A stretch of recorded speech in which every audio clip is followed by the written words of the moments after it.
ছাত্র জনতার প্রবল গণ আন্দোলনে দেশ ছেড়ে পালিয়েছেন সাবেক প্রধানমন্ত্রী শেখ হাসিনা। গত 5 আগস্ট ছাত্র জনতার গণ আন্দোলনে পদত্যাগ করে ছোট বোন শেখ রেহানাকে নিয়ে ভারতে পালিয়ে যান তিনি। বাংলাদেশের সামরিক বাহিনীর একটি বিমানে আওয়ামী লীগ সভাপতি দিল্লির কাছে গাজিয়াবাদের হিন্দন বিমান ঘাঁটিতে অবতরণ করেন। এরপর থেকে তিনি কোথায় আছেন তা নিয়ে চলে নানান আলোচনা। বিভিন্ন সূত্রে জানা যায়, যুক্তরাষ্ট্র ভারতের কাছে জানতে চেয়েছে শেখ হাসিনা কিভাবে কোন ব্যবস্থায় দিল্লিতে রয়েছেন। জবাবে ভারত নাকি বলেছে খুব স্বল্প সময়ের মধ্যেই মধ্যপ্রাচ্যের কোনো একটি দেশে তিনি চলে যাবেন। এই খবর ঢাকার সরকারি মহলকেও জানানো হয়েছে।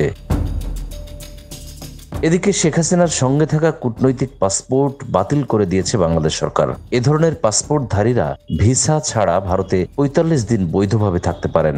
ইতিমধ্যে ভারতে শেখ হাসিনা প্রায় 2 মাস ধরে অবস্থান করছেন। কূটনৈতিক পাসপোর্টে তার বৈধভাবে অবস্থানের মেয়াদও শেষ হয়ে গেছে।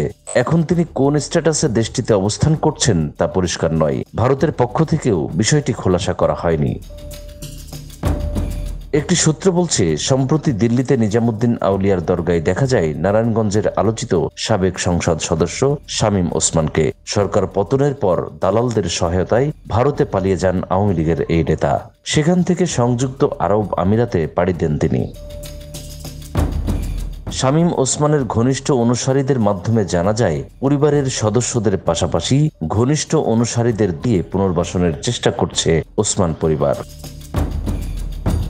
কেউ কেউ বলছেন শেখ হাসিনা হয়তো আরব আমিরাতে যেতে পারেন, তবে এ তথ্যের কোনো সঠিক সূত্র পাওয়া যায়নি।